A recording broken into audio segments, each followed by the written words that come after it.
There we go. We're on now. So chapter 3, it's a big chapter. I don't think we'll get through it. I love this chapter because it asks for what I think is the beginning of our whole life reflection.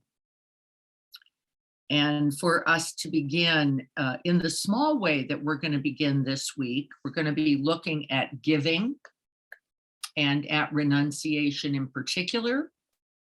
And I believe that the reality of morality, or sila, sometimes pronounced shila, comes from the reflections on these two elements, that which is not self-absorbed or preoccupied, and that which is invested towards at least non-harm, and then to the extent that we can, contributing to the good. And we're going to actually look at giving or dana this week as an essential component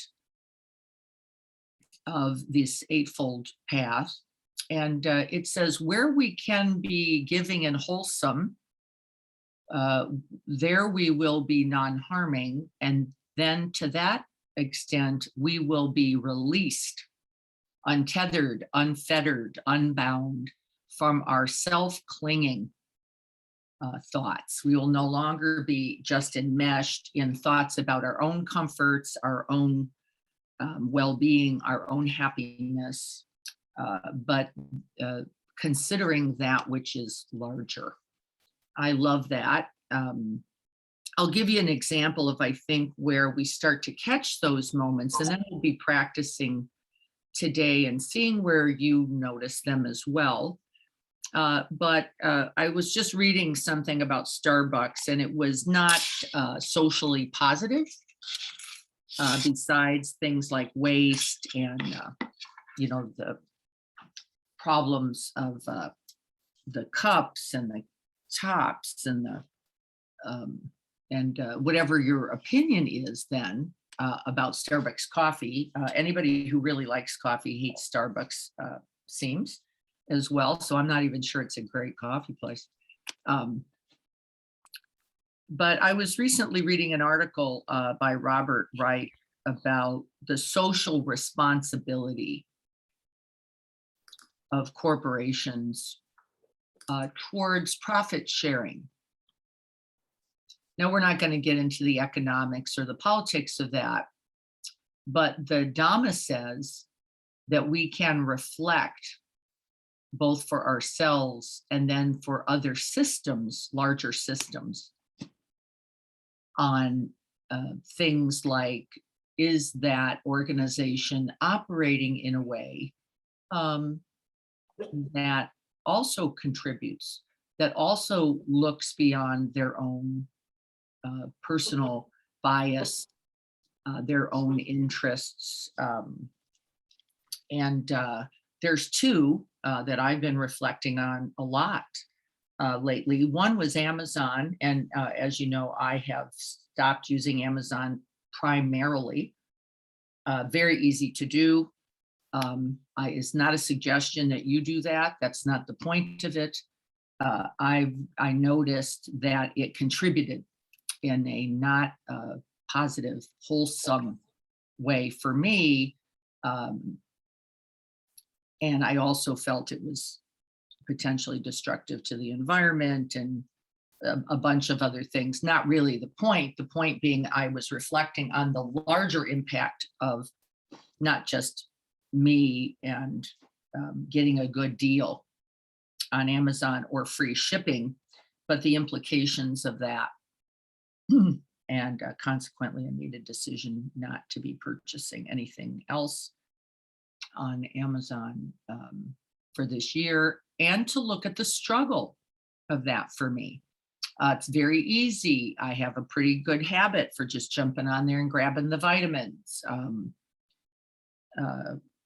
It was so sweet when I said I'm going to not be using Amazon anymore. I got like 9 other websites. Thank you all for other places to get vitamins, which was very sweet.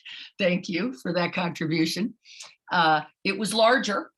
of course, the dynamic, the habit is larger than vitamins. It is ease, comfort, immediacy, urgency, got to get it today, can be delivered by 10 p.m. And I just was reflecting on the implications of that, not only out there, but the implications for myself, my own intolerance, then we could even say, for waiting a couple days, just that, my own wanting what I wanted when I wanted it. And so we're going to be reflecting on some of those dynamics, both as it relates to us individually and then in ever expanding reflection and lens towards how these both small and large things that we do impact others. Starbucks was an example of that. I read a very not so positive. Of course, they are not doing taking policies, making decisions that are benefiting their employees or those they serve as customers. And my husband and I have a habit, and the habit is to go to Starbucks every morning together. He happens to like the green tea frappuccinos. They're not easy to get anywhere else, by the way. Uh-oh, this is going to make it interesting. And I said, gosh, I think I probably can't keep doing this. I think this is truly, I've known about it and now it's just right in front of me. I think I've got to find another place to do this.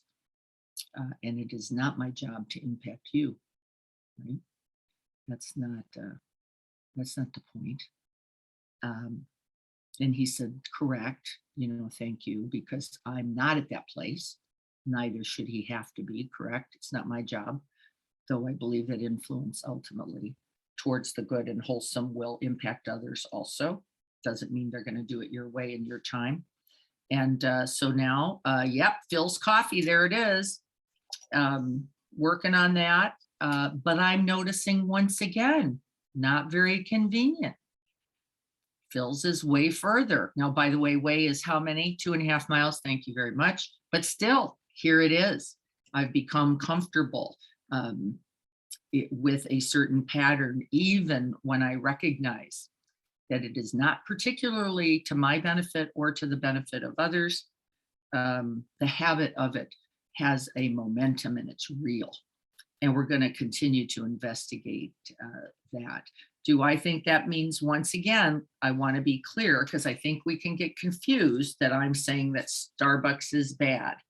That's not what I'm saying. I'm saying as I looked at things that are important to me in terms of profits and profit sharing, as an example, I unfortunately think the money I'm spending there is not being well distributed in a way that is now become like, I don't think I can do this anymore. Was it easier before?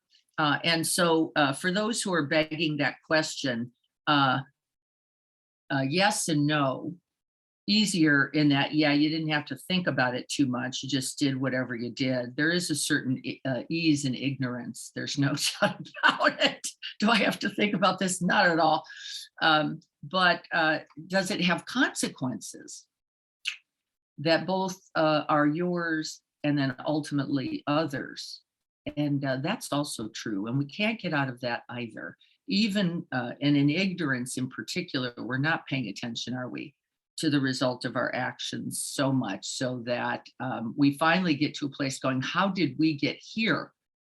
Well, yeah, that is one of the questions we ask when we haven't been paying attention through the or to the Dhamma until we finally wake up. And we often wake up in the crisis. It is part of our human vulnerability. This is not moralistic. So again, be watchful. This is cause and effect. This is the reality of our actions have implications well beyond the present moment and then well beyond ourselves. And that's just something we're going to investigate today with chapter 3. we're going to do a little reflection after our shamatha. And Phil's is fabulous, by the way. So there we go. Have a Phil's in my hand right here. I'm going to have a sip. There's a Tesora thing. And oh, yes, they even can make it extra creamy. So there you go. That's pretty yummy. And then you keep paying attention. I'm going to check in just to make sure we don't have any significant issues in front of us. Doing Good is the New Cool. It's a great book. Yes, I do know it, on corporate social responsibility. Yeah, Leanne. That's why Leanne's going to be very successful in her current role, helping other corporations contribute well and successfully, and that is right livelihood. We call that. We'll be talking about that too, the work we do. Kelly says, I can listen this morning, but can't talk. Okay. Kelly, it's always great to have you, no matter what your circumstance. Tea is nice. Yes, it is. I drink it every day. Try their mint mojito. I don't know whose mint mojito, but it sounds lovely. Lots of possibilities. So let's prepare to sit.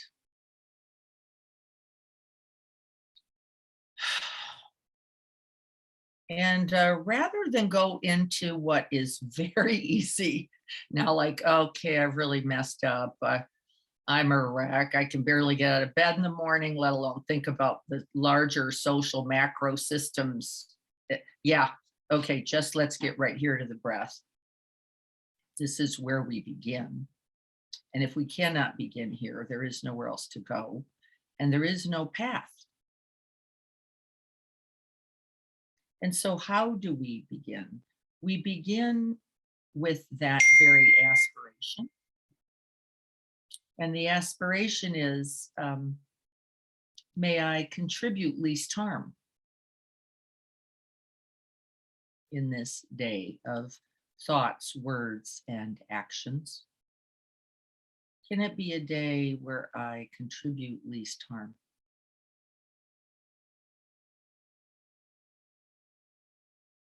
With the choices I make, and then once we get some ground, we stabilize a bit there, we can move to, can I then make choices that can be non-clinging, non-self-directed, focused only.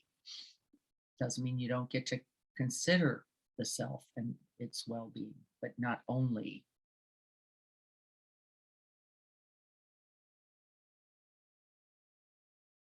And the not only leads us then naturally, effortlessly, to actions that we can take that are towards the benefit of all beings everywhere without exception.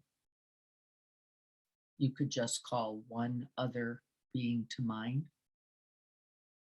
plant, animal, mineral, in which you wish these merits, these benefits of this practice beyond yourself. This is the beginning of Dana Paramita, one of the essential points on the path. The Buddha himself says we begin just like this.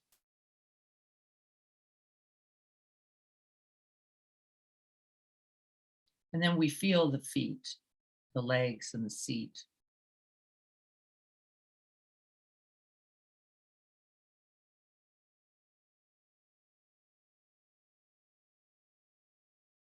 The brightness of the spine and the head. The stabilizing effects of the shoulders, the arms. You may choose here to hold your own hand.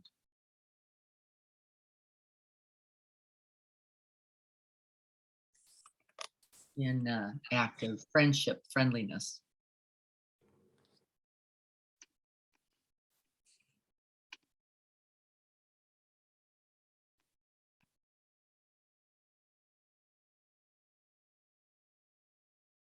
Just feeling the sense of the body in its perfection here, however it is.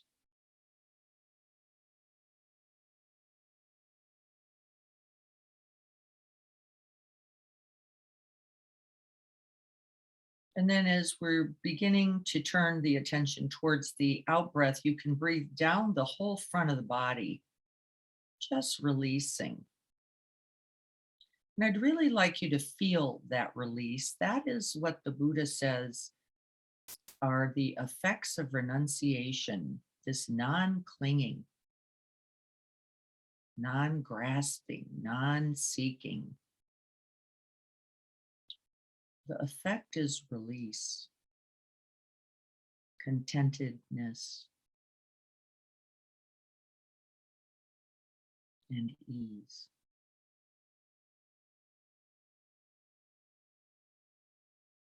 We breathe all the way back down the body to the seat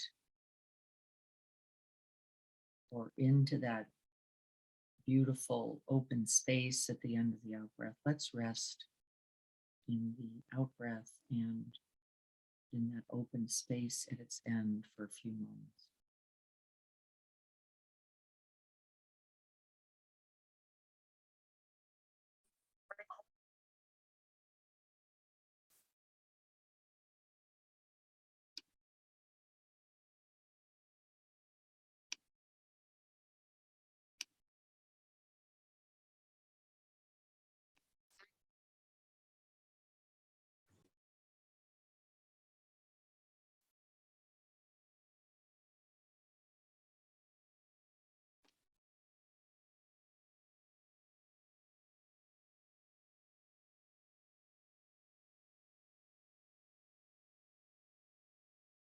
We're resting in the out breath and just feeling the expanse of the in breath, the way it moves through the whole of the body.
Softening the face, the throat, the chest, softening the belly.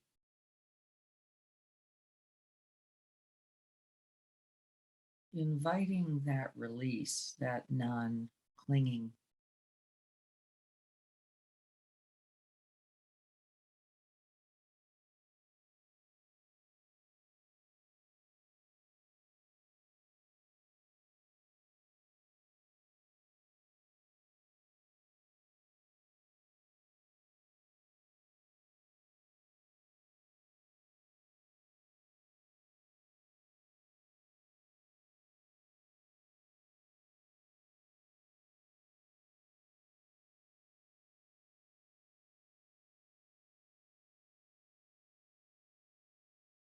We notice habits almost immediately, the habit of liking and not liking, of wanting things to be different than they are, or not wanting things that are already here.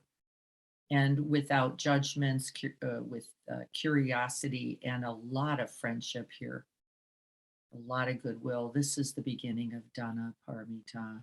Can we simply abide these ever changing, rising, and passing conditions,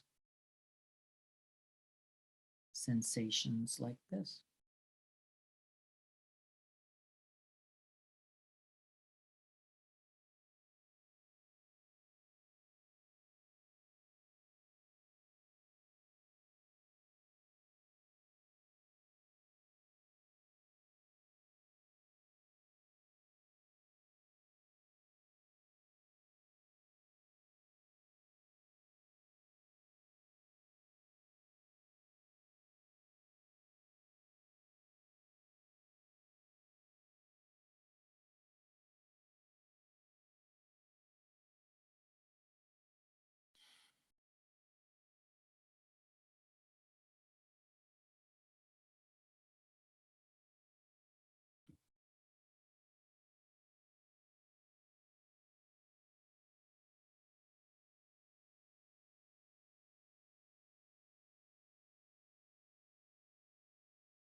With each breath that we take, knowing the breath as the breath, knowing the body as the body, we are moving the Dhamma path, inviting it this moment, awakening.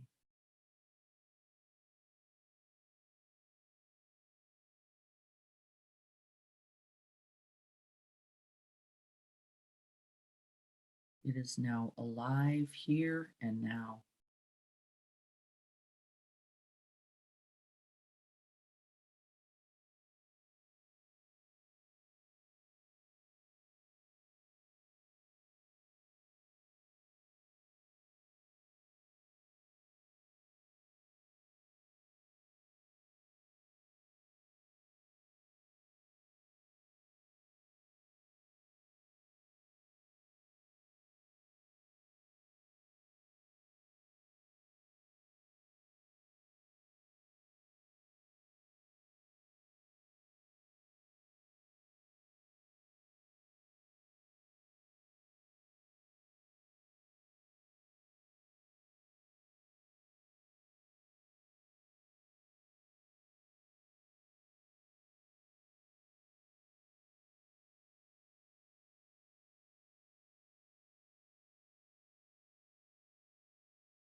We release those habit-natured thoughts by anchoring to the present moment, just this one breath,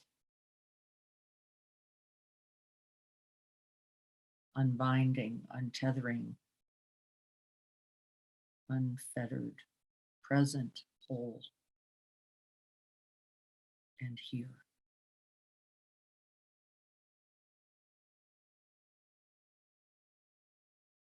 Right here,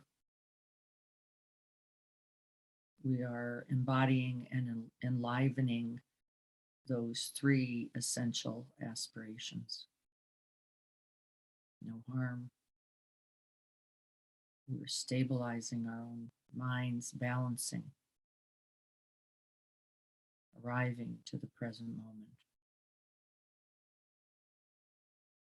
contributing this peace, this stability.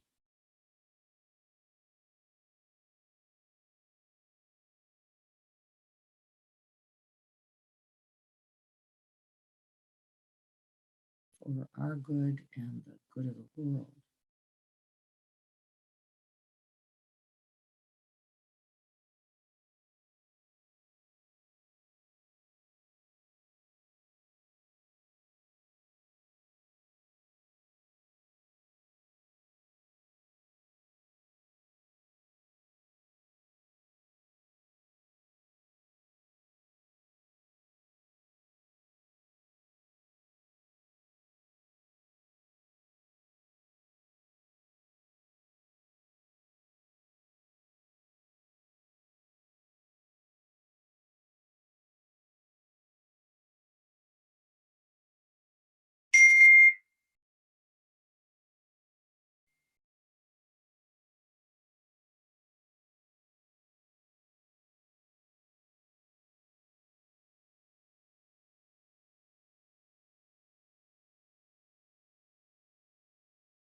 Can we know this body and this breath without taking ownership?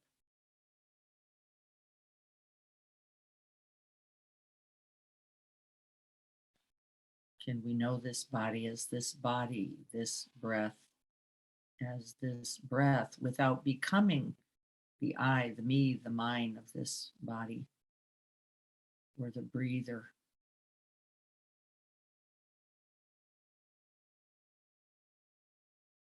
We start cultivating right view.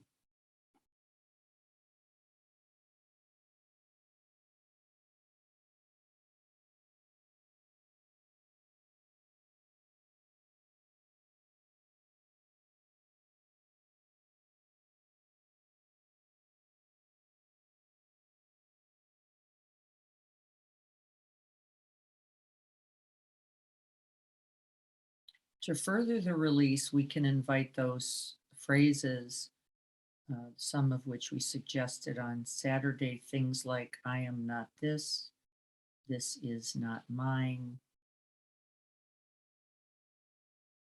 this is not what, who I am.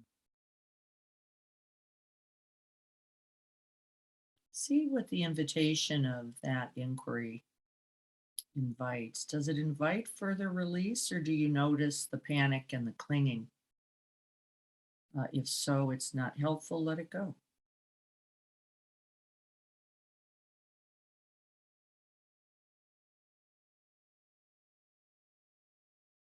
Just rest into the out breath.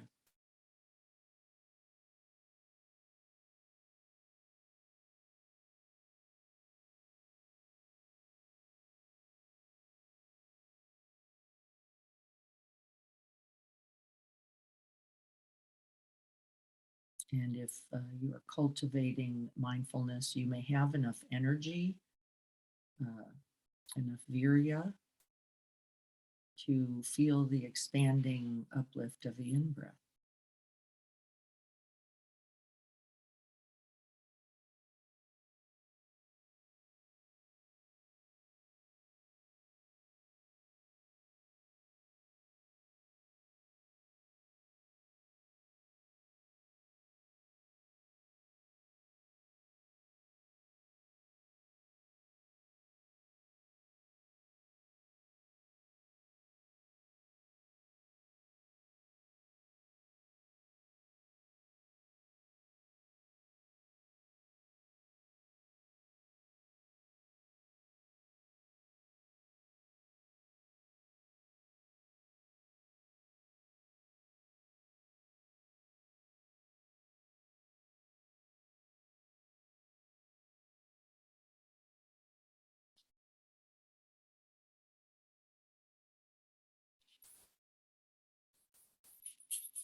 Cultivating balance, stability, beautifying the mind.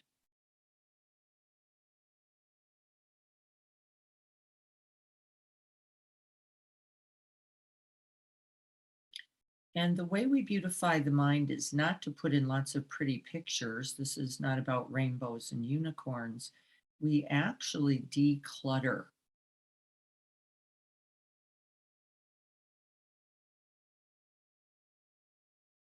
It is in the release that the beautifying happens. And so I'd like you to further that felt sense a little bit by calling to mind, if you would, uh, the idea, a moment that's come to you, an idea of cleaning out, clearing, decluttering. Um, it might be a space in your home, a drawer, a closet, a garage. Maybe it's your car. Maybe it's your trunk of your car. It's not the size of the space, but there is a felt sense of release, of um, spaciousness that comes with this reflection on decluttering. And often, what we do is we find a space and we go, we don't need that anymore. That goes to the resource center or into the trash bin, or gifted to someone else who might make better use. But I'd just like you to reflect on a few of those moments, or one in particular, for a moment. And I want you to feel the physical felt sense as you're cultivating that quality of that intention, led to then a quality of release.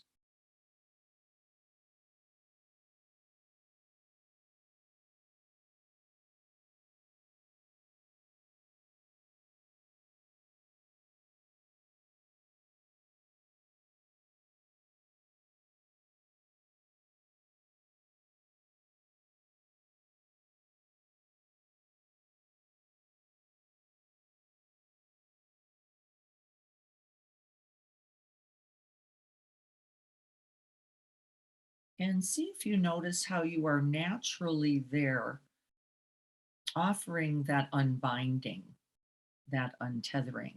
You're no longer taking claim of whatever that is.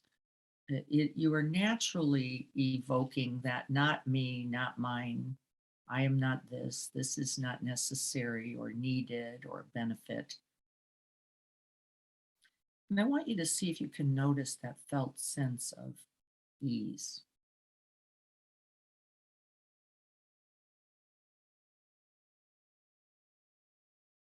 Maybe a spaciousness, more room. I don't have to take care of this anymore. I don't have to find a place for it. I don't have to try to use it to make sense out of it. I just get to let it go.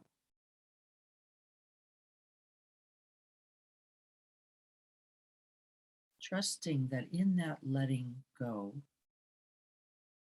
I am cultivating qualities of benefit, of wholesomeness, of goodness, of greater ease.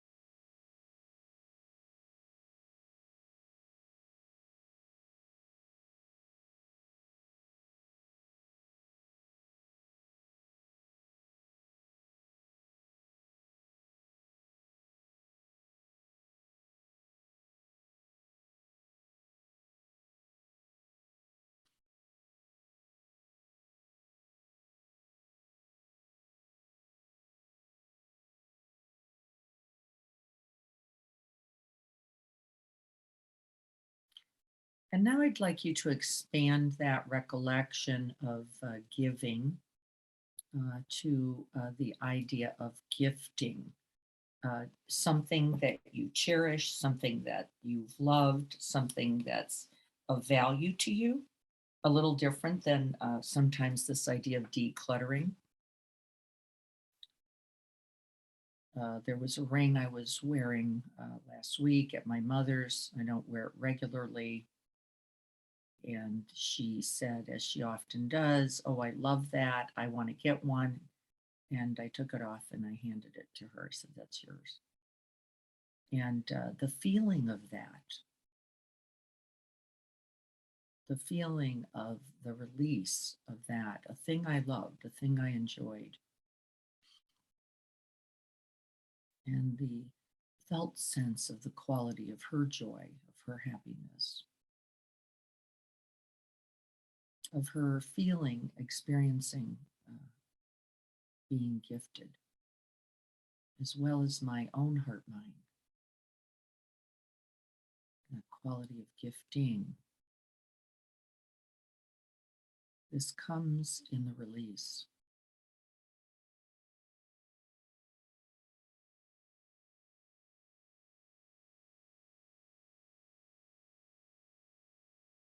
recollect one of these moments and see if you can't feel the effects in the body.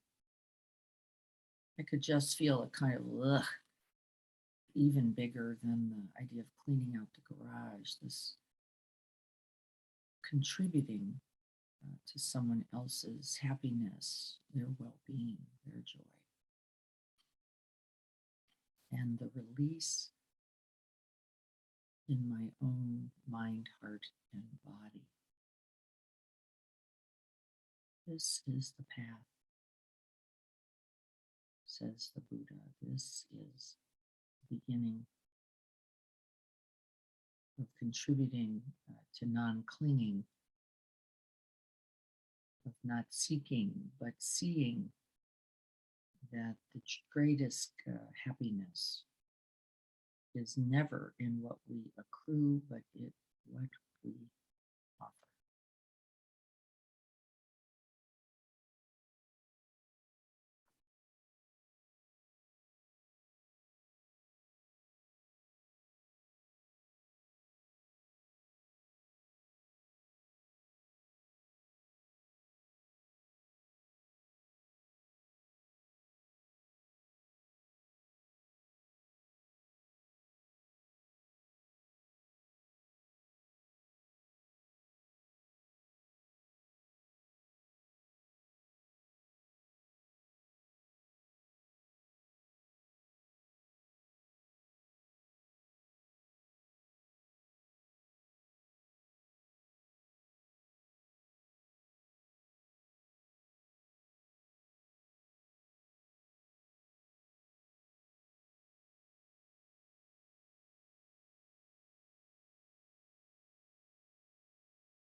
Noticing the quality of the breath.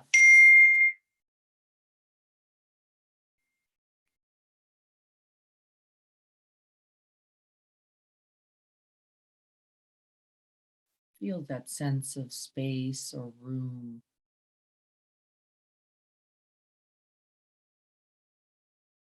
Feel the quality of that gifting. And notice the energy, the joy, the rejoicing, the happiness that it invites.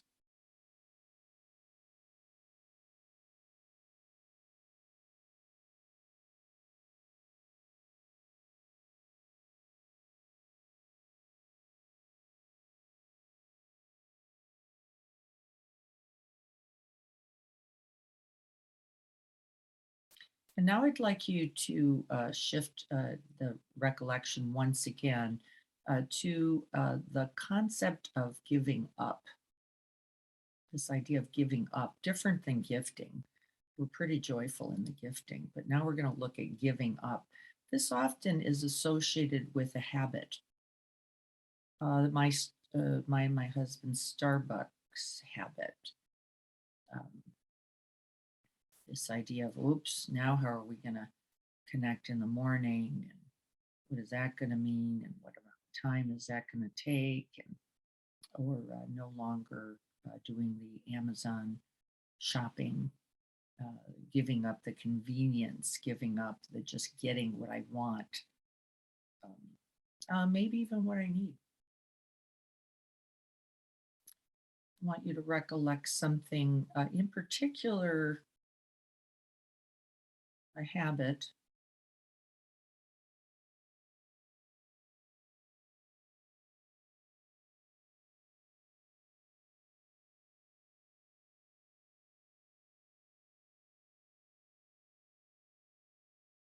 And what it would mean to give it up.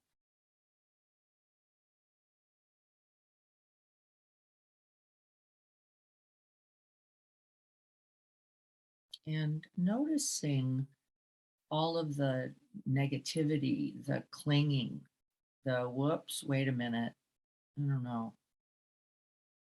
I kind of like that.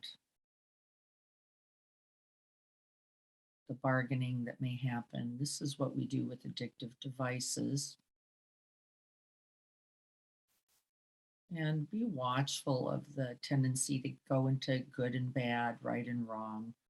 We can get super moralistic in these reflections. It's not the point. This is about the benefit to you.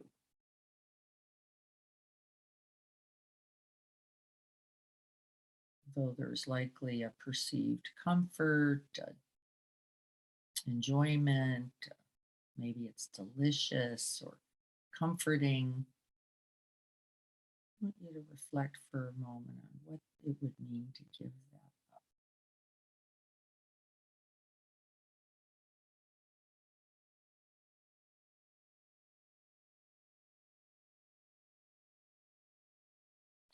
And more importantly than anything else, I really want you to notice the qualities of contractedness, of tension, maybe rationalizing, like, well, it's not that big a deal, that we bring to it.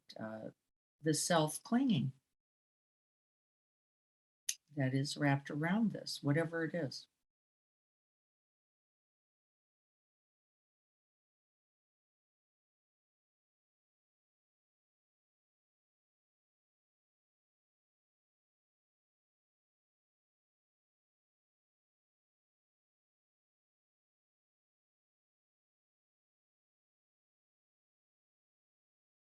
And I want you to reflect for a moment on the space, the room, the energy, the availability that would be available if you could let this go, if you could allow the release.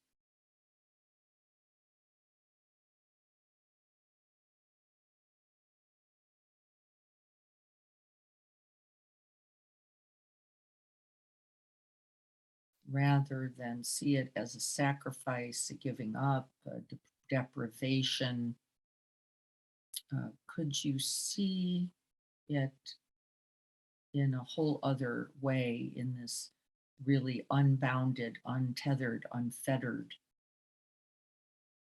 untangled, that it would invite room and space and energy for that which is of benefit?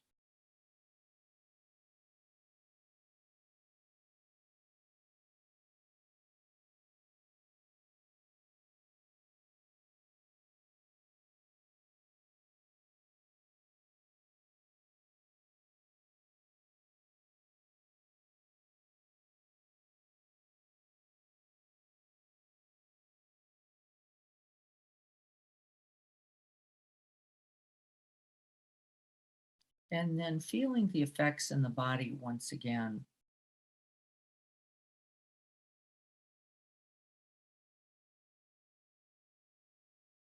Noticing any corresponding contractions or fears that arise, maybe a storyline. I shouldn't have to do without this. This is what I hate about this teachings, these practices. This it always comes down to this idea of giving up, and seeing if we can just for a moment feel its possibility for greater contentedness, greater release.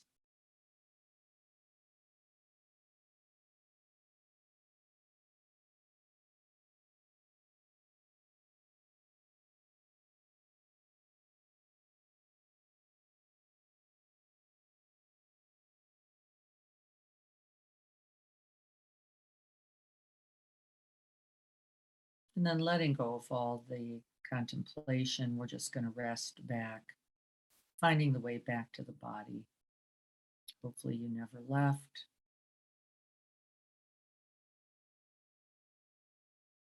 Making contact with the breathscape and seeing if we can invite a little release once again, just in that out breath.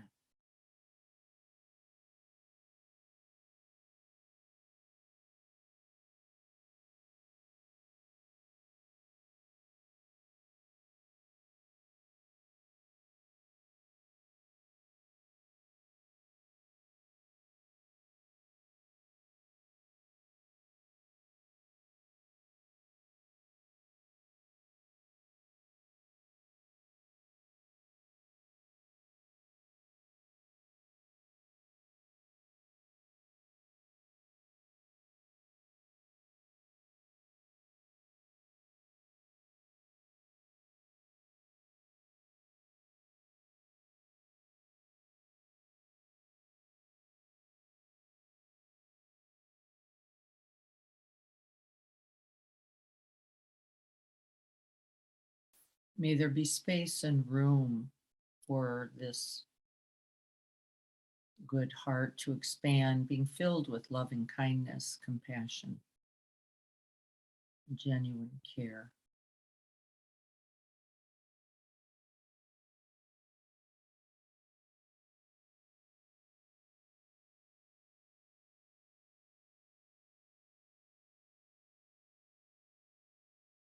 May we all be well.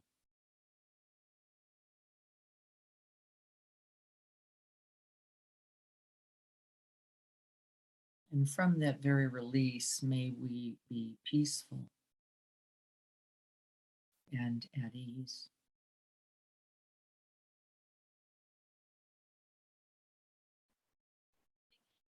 And truly happy.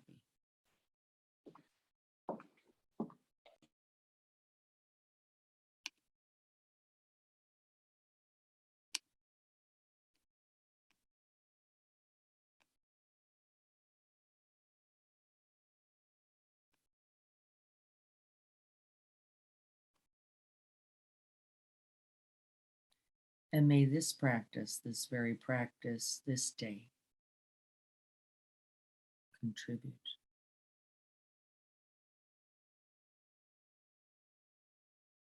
Making it a very good day.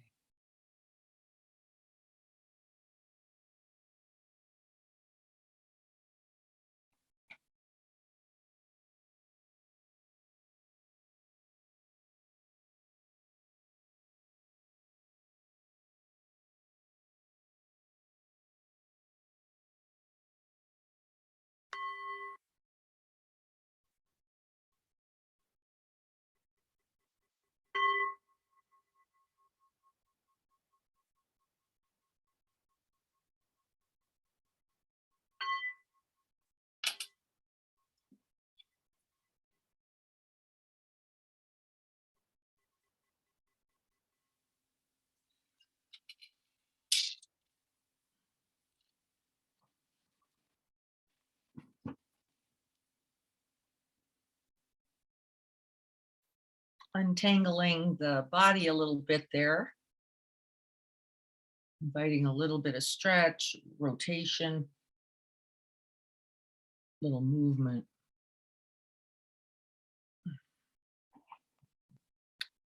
I can normally, let me see if I can do this.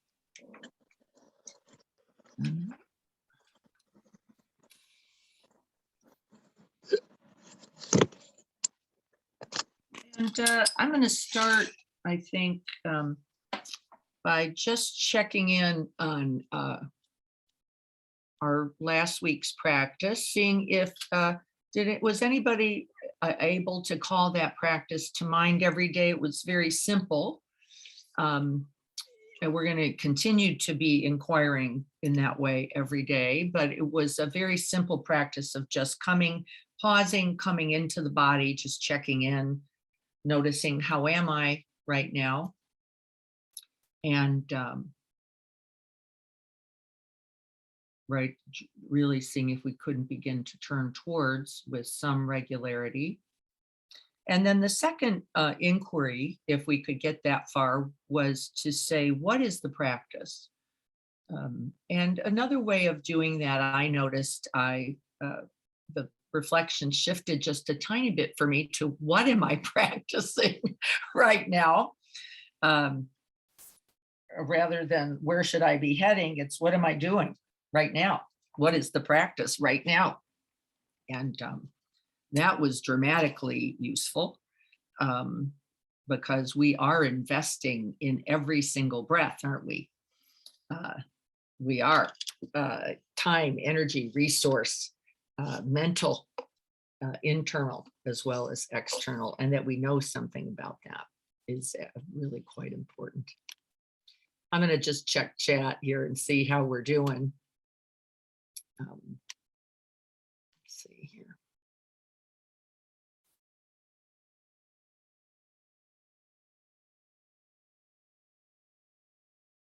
Dennis and Echo, yeah. I don't know anything about that. I don't know whose system it might be. I can't say it's mine or yours. Either I've got a new computer, so I don't know. But I am wondering about that practice. Was anybody able to drop in on that? And if you were, what your experience of that was? How am I right now? I was more aware of the pause and how it felt in my body. Very good.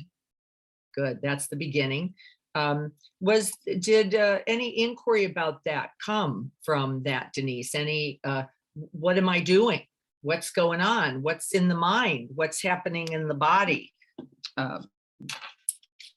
Because beautiful, beautiful symbols for what we're actually, where the mind actually is and what we're doing. So it invites that other inquiry if we can stick around a little bit.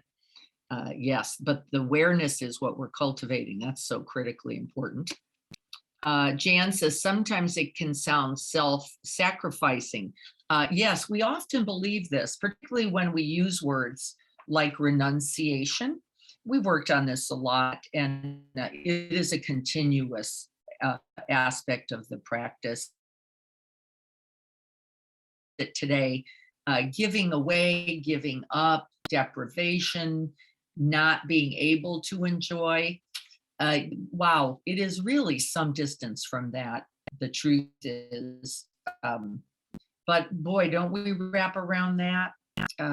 What it actually means, I try to use the words, and I think Gregory tries to speak to this some, and we're going to be using it, I think, more. It's non-clinging, non-self cherishing, no longer gripping.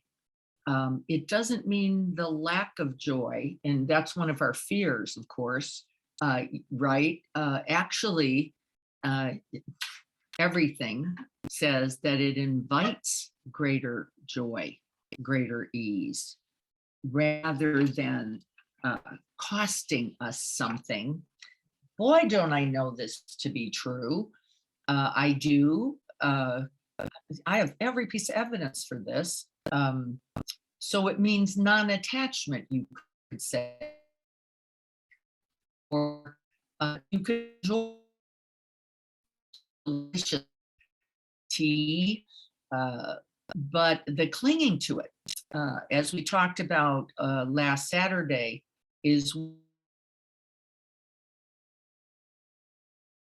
suffering. And we're going to learn more about that because we keep forgetting. The brainstem goes, more is better. More gets me more, it secures more, it comforts me more.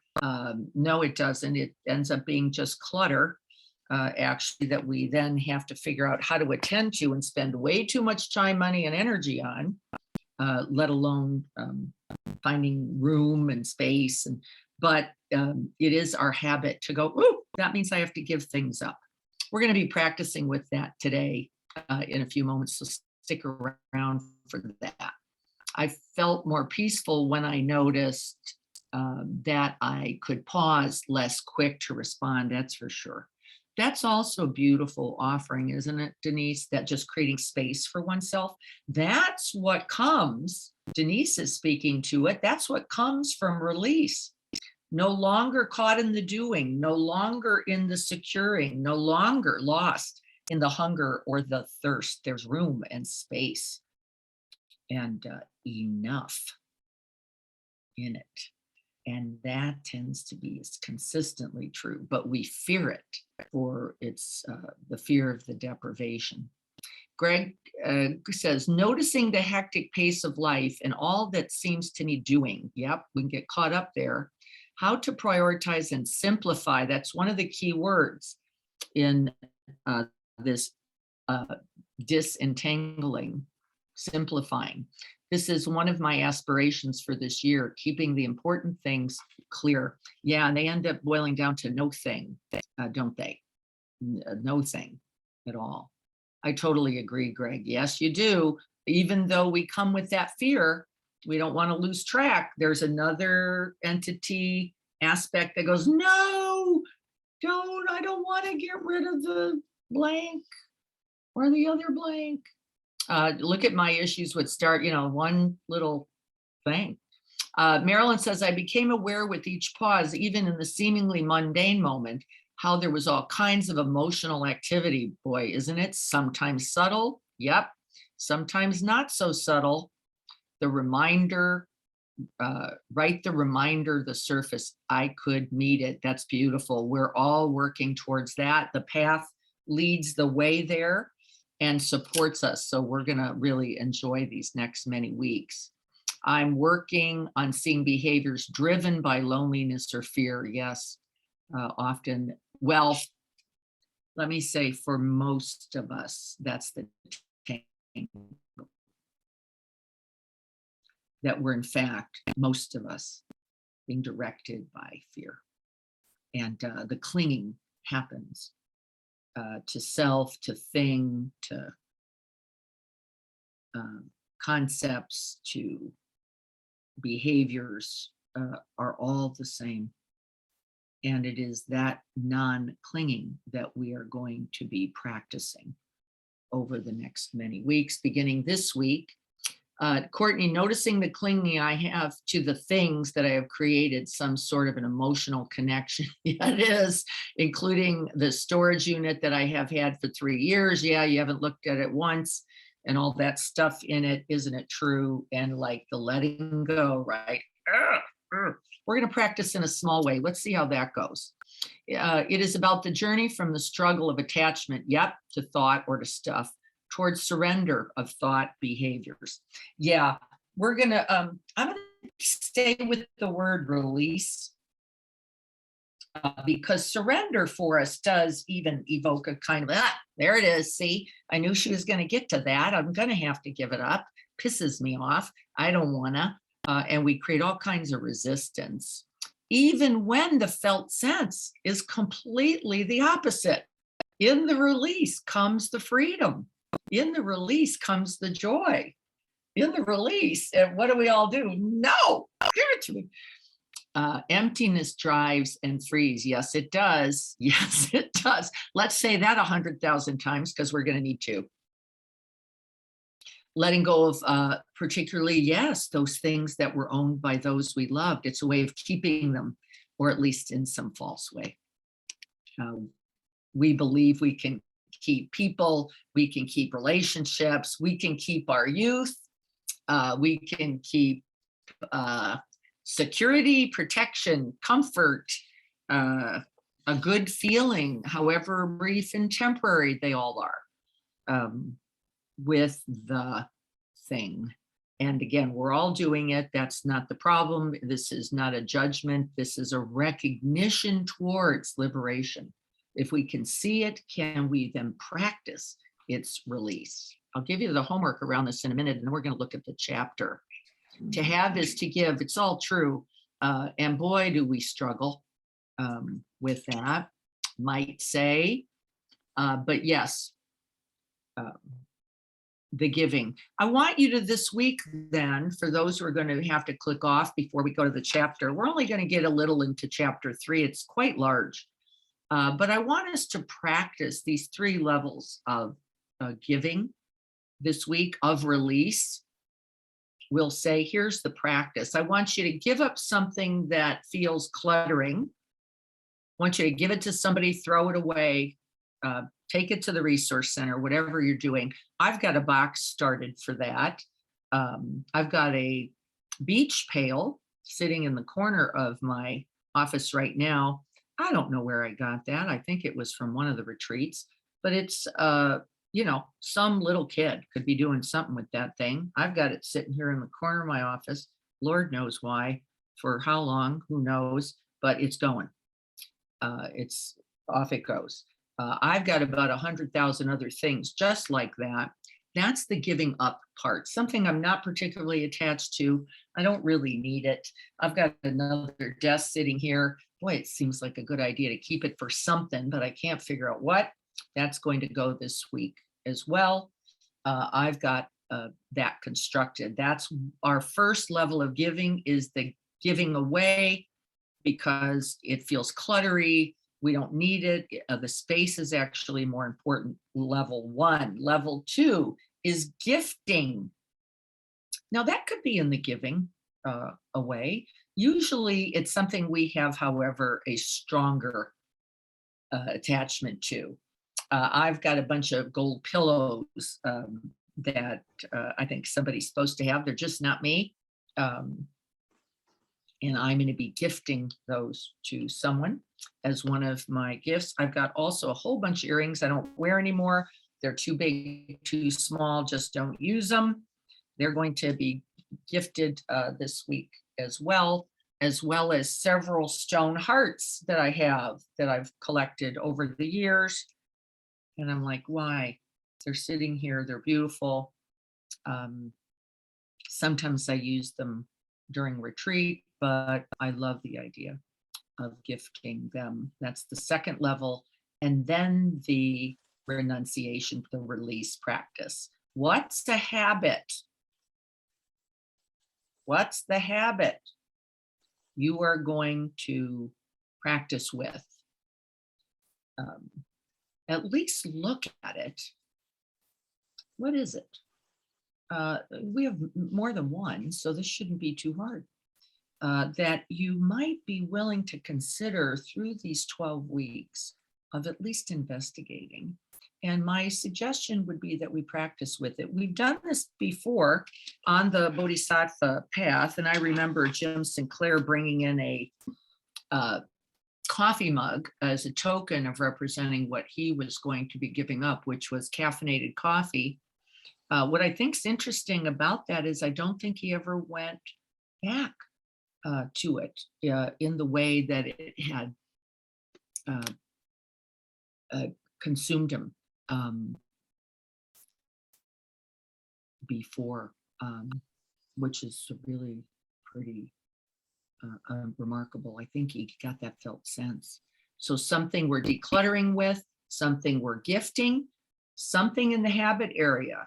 We want to investigate releasing towards what? Greater freedom, greater happiness, greater energy, greater joy, greater ease. Let's see if we can find that this week. And now we're going to go to the chapter. I'm going to check in on this, make sure everybody understands the practice.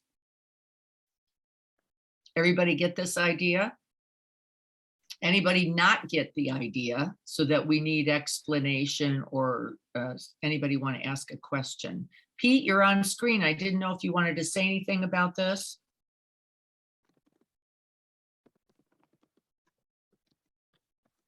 I guess I forgot to mute. Yeah, Okay. sorry. Okay. Nope. Okay. Sure. No, no problem. You were not disrupting me. I just saw you on.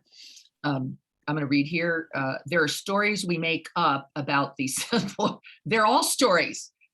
Most of what we have, we do not critically need.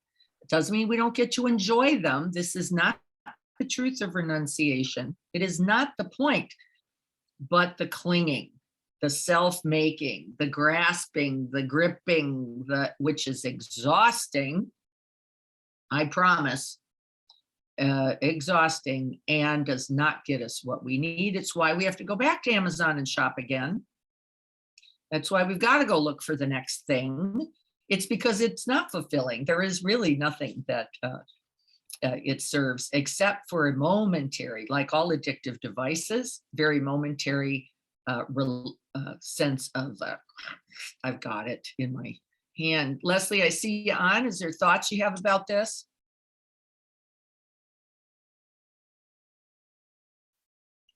I can't hear you. I just completed another Zoom and I don't know what you're talking about. Okay, so it's nice to see you. Hi. We're talking about levels of renunciation, decluttering as the first level, gifting as the second level, releasing something of a habit and its habit nature as the third level. We're going to be practicing at least one action in each. Decluttering, don't want it, can't wait to get rid of it. Gifting, I care about this, but I can invite the open heart, this act of caring, and the other is releasing then part of a habit, untethering ourselves from that and its impact. Denise, sometimes the rush is in acquiring. Yeah, boy, isn't it the item rather than in using, wearing, or displaying it. Boy, isn't it true? I watched my son do that with video games. We've all done it with any number of things called the collection of, I'm going to use my beautiful hearts, these gorgeous agate and quartz and hearts. I have, I don't know how many of these I have. It always seemed like a good idea to have another. Don't know why, and why. I have let people hold them during retreat. Why didn't they just get them?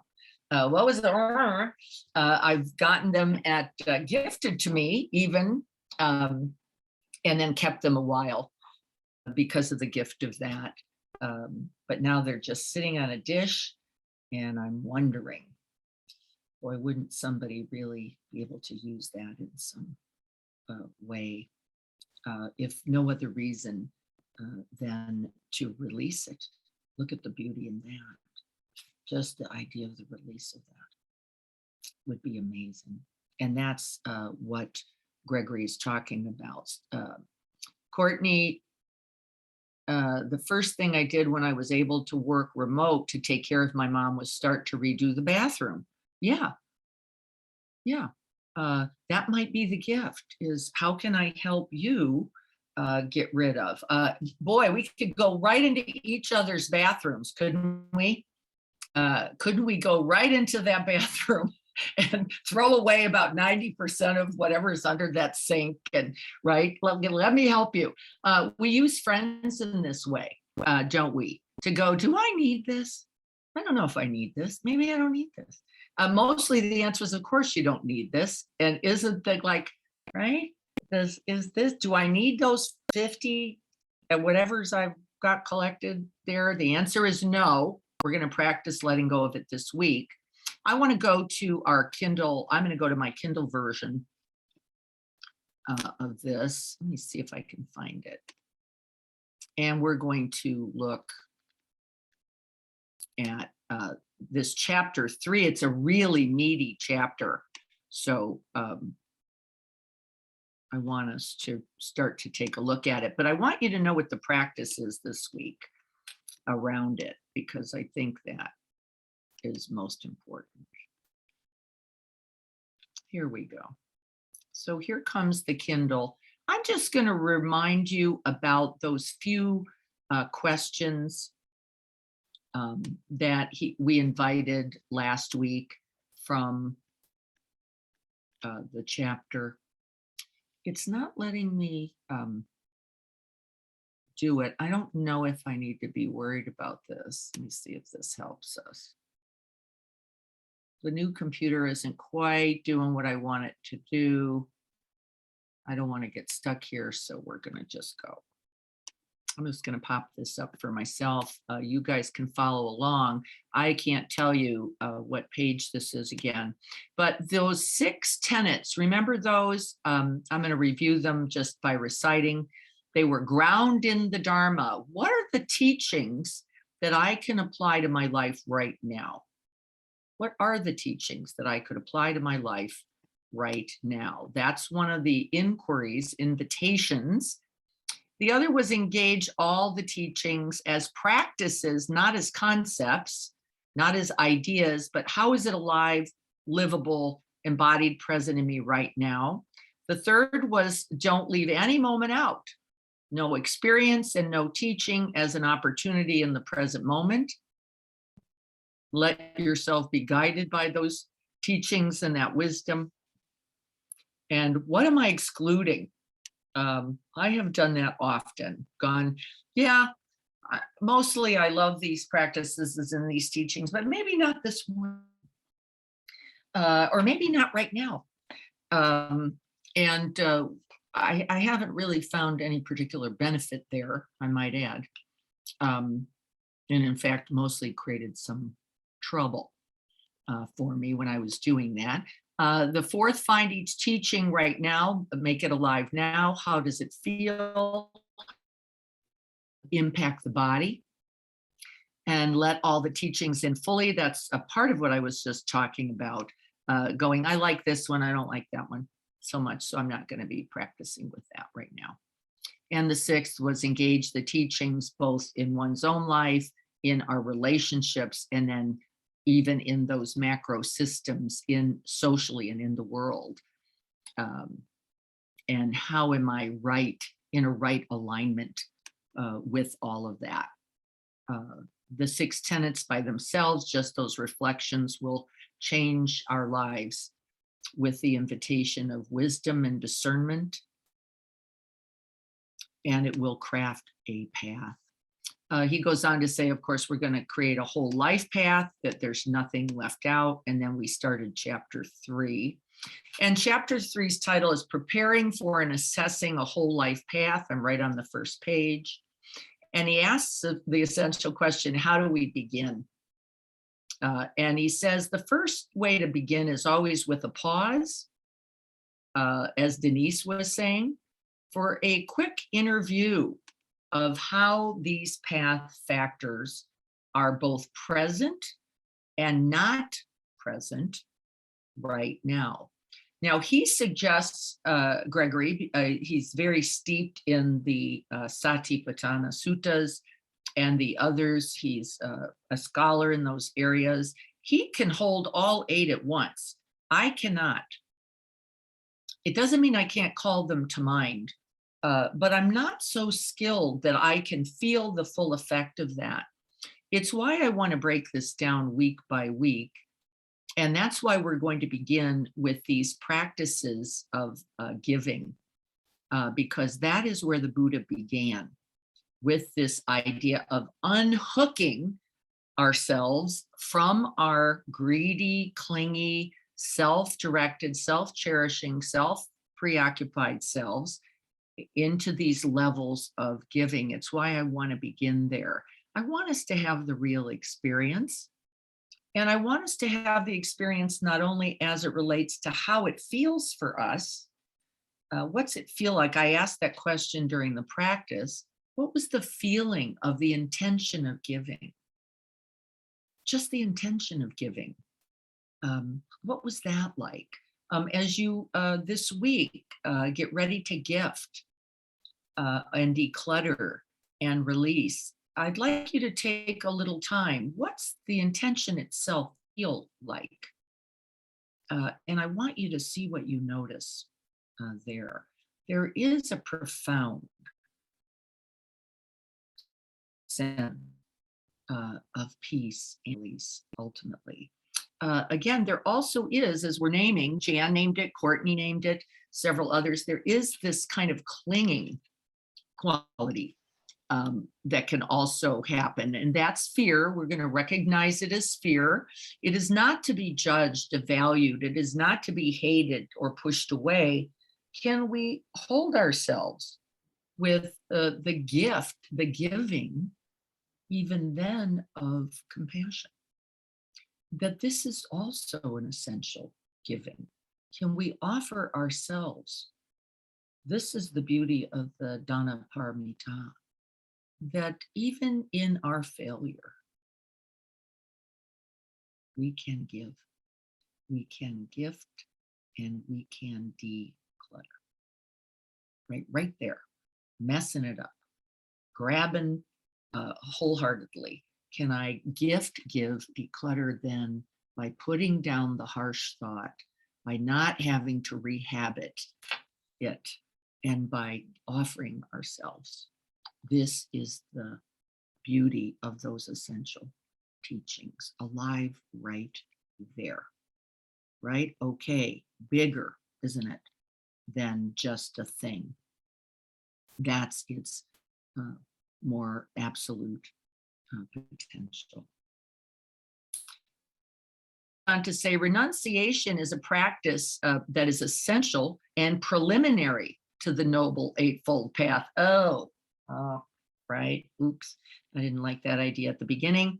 Ironically, it is also not only the most challenging, but it also is one of the finest. We keep finding opportunities like that one I just named of going, wait a minute, even in this moment when I've completely found myself in clinging, in self-cherishing, in fear, I can continue to gift myself even then, that's part of the path that I love. We can be asking the question, and I like this one a lot, so I'm going to invite it also. We can invite the question, is this the path or not the path? You could, is it wholesome and a benefit or not wholesome and a benefit? That is another way of investigating. Is this contributing to harm or is this contributing to not harm?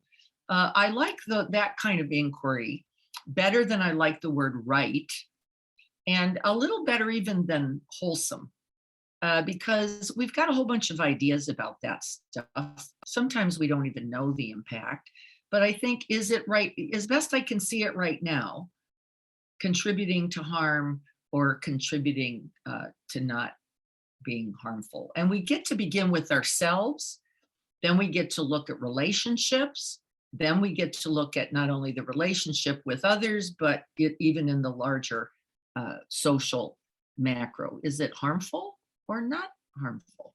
Again, we could look at Amazon. I'll just use my examples and go, well, that's not so harmful. Well, yeah, only for like a second. The box, the travel, the getting it here, the right, whoops, long term, I think it probably has ill effects that I did not intend, and they're still real. And so begin with yourself, because that's a circle I think we can hold a little bit, but then we're going to continue to expand out beyond. Reflecting on our intoxications and the possibility of detox is another good place to begin.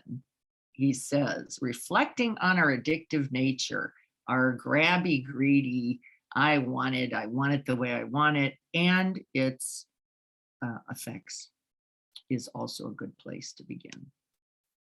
He suggests the path scan here. I'm going to tell you what it is.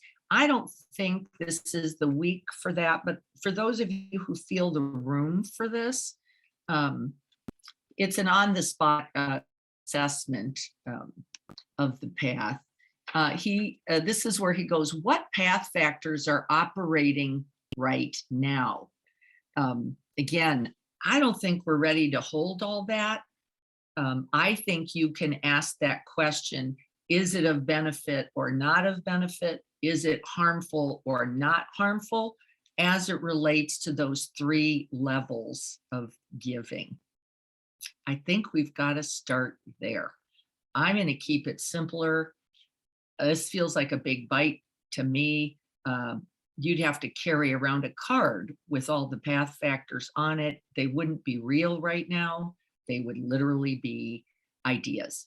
I'd rather we start with something real, which is going to be those three levels of giving. Is it harmful or not harmful? Wholesome and of benefit, unwholesome or not of benefit. You see which way makes sense to you. I think we have to stop there. How is that alive right now is a real part of the question. He goes on in chapter 3 to talk about the 8 factors and some inquiries and questions. I'm going to ask that you read that this week and that you take some notes. I have invited one big question, for example, in Samadhi or right view, I've written the question, how is my perspective or perceptions right now affecting how I'm seeing things? And is it self-cherishing or considering other relationships and others?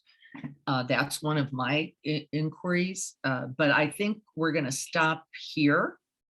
I'd like you to read those, take some notes, because we're going to see if we can't invite those slowly into our considerations after we practice goodwill and renunciation. This is the base, the preliminaries of the path. Without them, it is said, we can only veer off the wrong direction. I don't want to rush it. I think the practice is important, so I'd like us to just stop there. Okay, I'm going to check in before we do our final moment of dedicating our merit. Any questions or comments about this? I'll read some. I see a couple here. Let's see. Even if we derive joy from owning or using something in the past, it doesn't mean that it was supposed to feel that way forever. Yeah, it never feels that way forever, Denise. That's exactly right. I don't care what it is. Even when we loved it or loved the person from whom we received it, often we can try to hold others in the thing, and even that can dulls and can become grabby, grippy over time.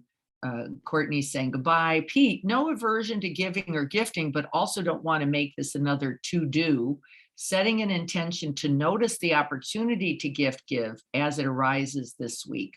He can, Pete's going to be investigating the intention, but doesn't want to put the pressure on himself to do. I'm going to suggest you do it. I'm going to suggest you put a little, if you cultivate that intention correctly, I have confidence that that will let the result unfold. But with right intention, I have confidence, Pete. So good for you. That intention is the beginning. Sometimes the gift is not calling or texting. I could renunciate my need, a clinging, grasping, gripping in that. Good for you, Les, recognizing that, even when we think it's for the other, connect with others, yeah, who don't have the time. That's right. Good for you. Marilyn, thank you for chunking much more accessible. Yeah, gotta go, sure. Food, 2 weeks, in the 2 weeks, right after Valentine's Day. And we're going to be bringing food items over to Carrie's, who I think is getting that new driveway put in. Hopefully it'll be in by then, right? For sure. And also bringing cookie. Oh, Greg just wants us to know that we're going to be bringing cookies for the staff at Encinitas. Once again, we are going to bring drop off some cookies for them. And we're going to ask for some support if anybody would like to contribute to that financially or otherwise. We'll be doing this. We're going to be buying cookies and wrapping them because they need them individually. We're going to be trying to do this each week for a while. We're pretty excited to take good care of our healthcare workers. Tanya says, perfect opportunity for this practice. Yes, this morning. And wonderful that people want to help. Let's sit together for just a moment, gathering ourselves for this practice throughout the week. The intention is the beginning. And see if you hold the intention, what its results. The decluttering, the gifting, and the release, inquiring into habit nature and the way it consumes us and what it would mean. So invite the release, finding our way then back to the body.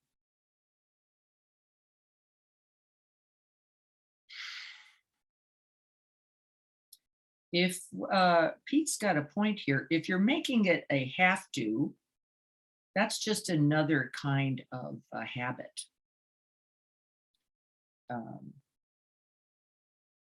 Can we feel that natural quality in us that seeks ease, that seeks happiness, that seeks no hunger, no thirst, no seeking, That there is enoughness in this moment as it is.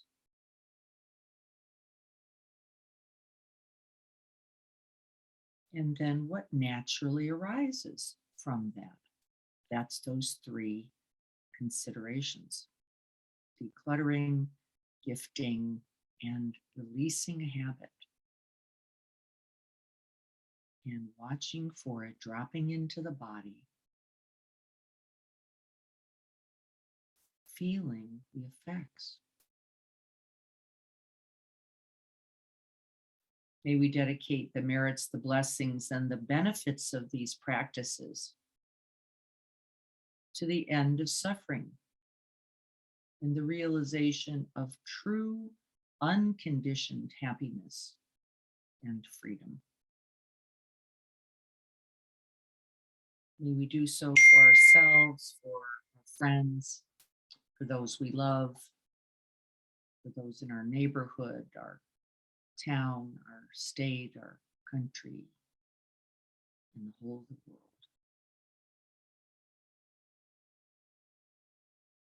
May our peace and this practice contribute.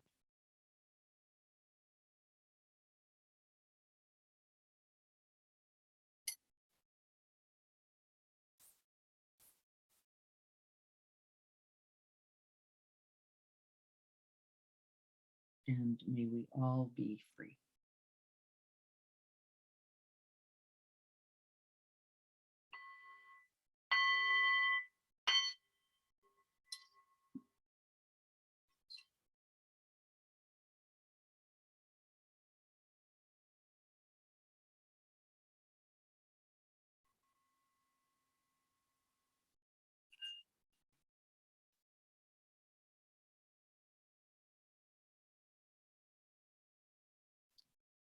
Thank you. Thank you all for being here. May we practice this goodwill, this release, this untethering of ourselves from our hunger, our thirst, our egoic seeking of stability and comforts, and see the way to the end of suffering right there. Thank you so much. We're going to be right back at chapter 3. Please look at those 8 factors and the inquiry questions and comments that he has there. I'm going to recommend a card or notes or something so that we can begin to hold this a little bit more. But we're going to be taking them one step at a time. But these are the preliminaries. We begin like this. If you're having questions about those 3 levels of Dana Paramita, please inquire with me further. I'll write something up today about them. It was wonderful getting to be with all of you. Good to see you all. And Barbara, good to have you here. I know it's not easy for you to get here. And Adrienne, who I know is on her way to work, as well as a bunch of other people. Wonderful to see you all. I'll look forward to this week of practice together. Just know you're practicing with others. This is not just yours. Next week, we'll get some buddies. I'll be assigning them this week so that you have someone to talk to about these practices. I think that's helpful as well. All right, everyone. Everybody be well. I'll look forward to seeing you on Thursday morning at 7 with Greg. And then this Saturday at 7:30 in the garden. I'll look forward to seeing you all then. All right. Blessings all.